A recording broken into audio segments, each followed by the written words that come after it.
Bonsoir à toutes et à tous. Je suis ravie d'être avec vous ce soir pour ce live. Je suis Mélanie Grenet, consultante en parentalité et formatrice, membre du réseau Parentalité Créative. Ce réseau, il a été créé par Catherine Dumontel-Crémer et c'est elle qui est à l'initiative de la journée de la non-violence éducative. Cette année, c'est déjà la 23e édition et avec mes collègues du réseau, nous vous proposons 10 capsules vidéo. On avait envie de vous partager des outils pour prendre soin de vos enfants, mais aussi pour prendre soin de vous.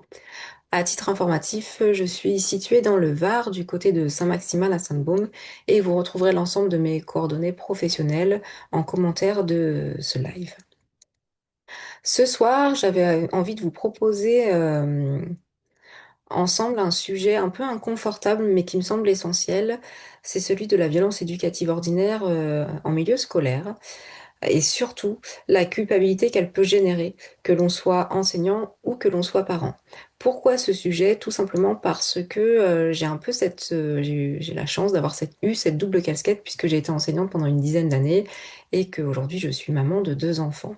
L'idée ici ce soir, ça va pas être de juger ni les enseignants ni les parents, mais c'est vraiment d'ouvrir un espace de réflexion avec bienveillance, parce que derrière toutes les situations qu'on peut observer, euh, toutes les situations de violence éducative ordinaire qu'on peut observer en milieu scolaire, il y a avant tout des humains. Quand on parle de violence éducative ordinaire, on parle de toutes ces petites violences un peu banalisées. Ça peut être des violences physiques, mettre une petite tape sur la main, tirer l'enfant, le secouer. Ça peut être des violences psychologiques, faire du chantage, menacer de partir sans lui. Par exemple, on est au parc, on dit attention, je vais partir. Ou alors, ça peut être aussi des violences verbales, crier, se moquer, l'humilier. Ces violences, il y en a beaucoup. Et on entend souvent, c'est pour ton bien, ou c'est pour éduquer mon enfant, c'est pour qu'il m'écoute. Et souvent, elles sont pas intentionnelles. Mais aujourd'hui, on sait elles peuvent avoir un réel impact sur le développement du cerveau de l'enfant et notamment sur l'estime de soi. Alors, ce soir, j'avais envie de vous parler de trois formes de culpabilité que j'ai pu euh, observer. C'est pas une science exacte, il y en a peut-être d'autres, mais moi, c'est celle que j'ai envie de vous parler en tant que maman et aussi avec mon expérience du terrain en tant qu'enseignante. La première culpabilité, c'est la culpabilité de l'enseignant. Quand on est enseignant, bah, il peut nous arriver de perdre notre sang-froid, et souvent, notre culpabilité, elle arrive très vite. On se dit alors, je suis un mauvais enseignant ou j'ai pas été professionnel.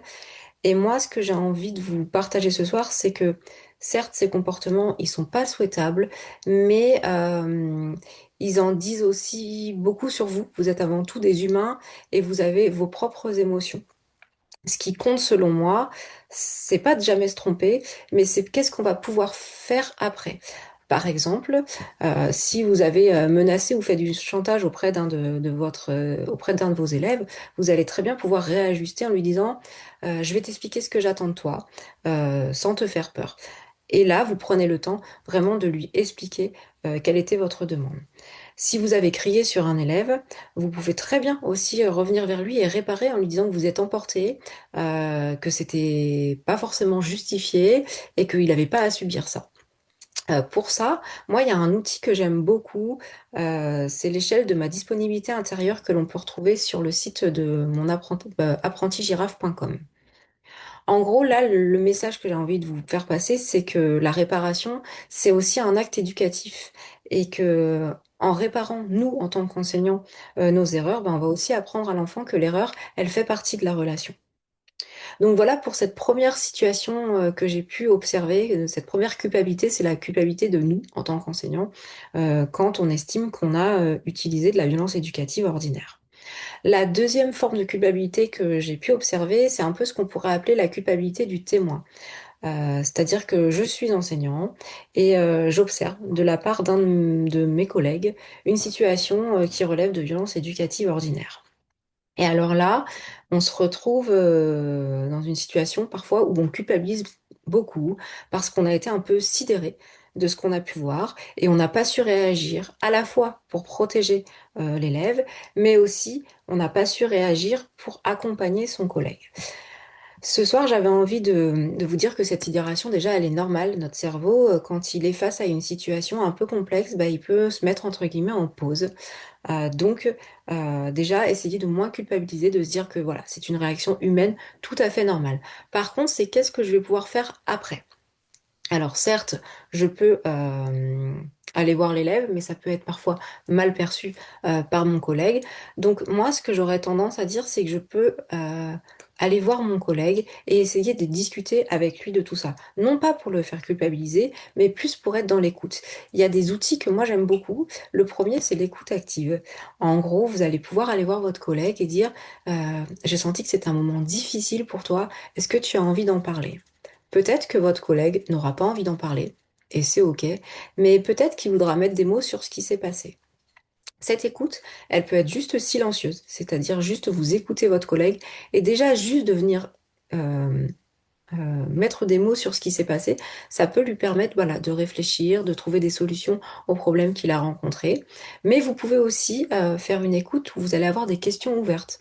Comment tu t'es senti à ce moment-là? Qu'est-ce que tu aurais aimé faire autrement? Quel est l'élément déclencheur de cette situation? Voilà. Donc, en écoutant votre collègue, vous allez pouvoir l'amener à réfléchir sur cette situation. Et le deuxième outil que j'aime bien, c'est la communication non violente, inspirée de Marshall Rosenberg.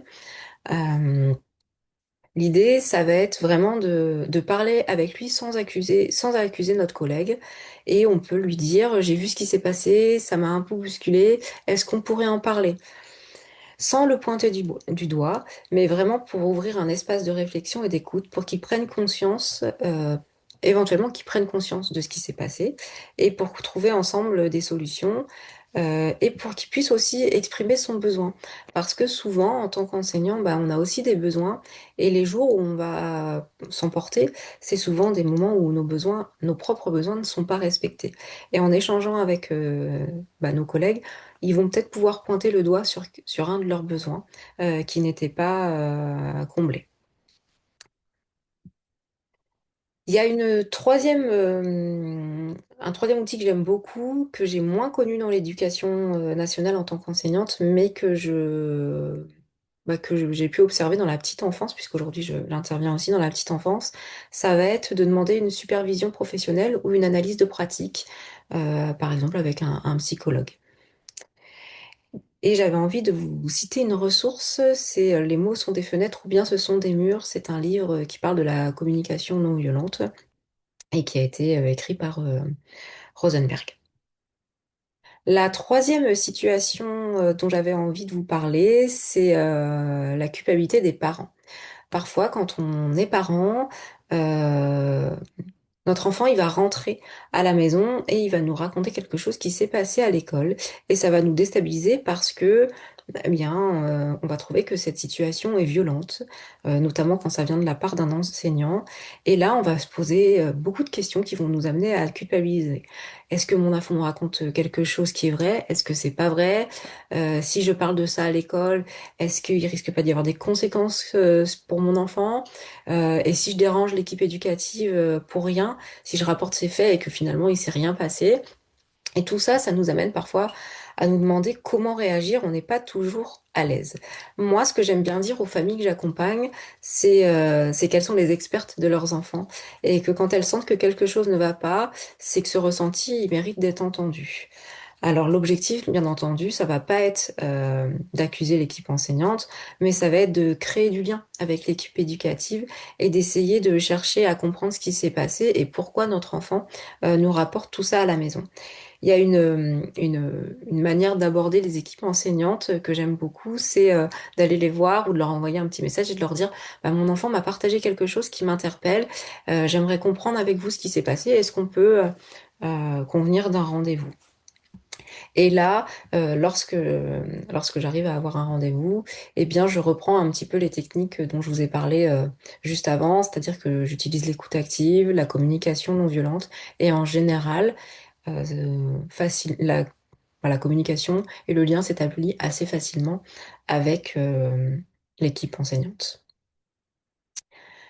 Voilà pour ces trois situations de culpabilité que j'avais envie de vous partager. J'ai aussi envie de vous partager une ressource importante. Alors, c'est le numéro le 119. Ce numéro, c'est Allô Enfance en danger.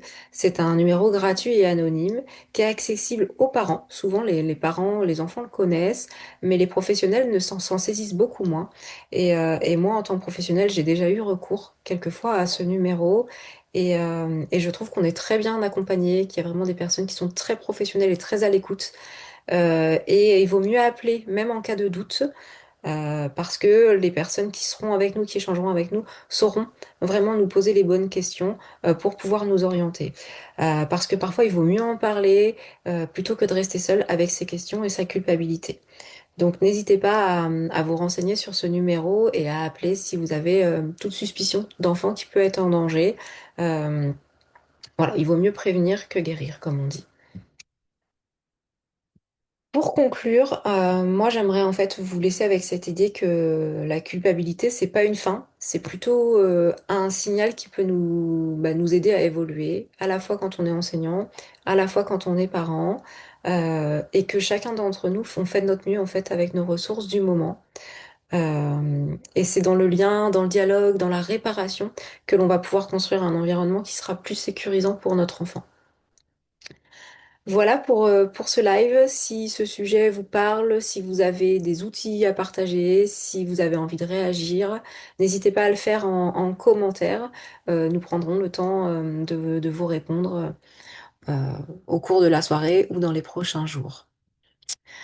Je terminerai aussi pour vous dire que on répond à toutes vos questions sur le groupe SOS Parentalité, le groupe de soutien du réseau Parentalité Créative.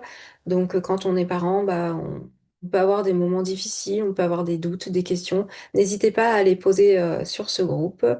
Et je voulais aussi vous informer que tous les deuxièmes mardis du mois, il y avait des ateliers de découverte du cycle Vivre et Grandir ensemble qui a été créé par Catherine Dumontel-Crémer.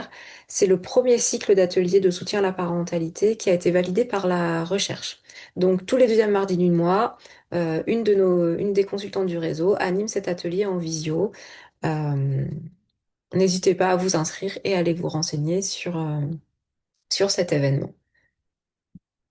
Je vous souhaite une bonne soirée de live et je vous dis à bientôt.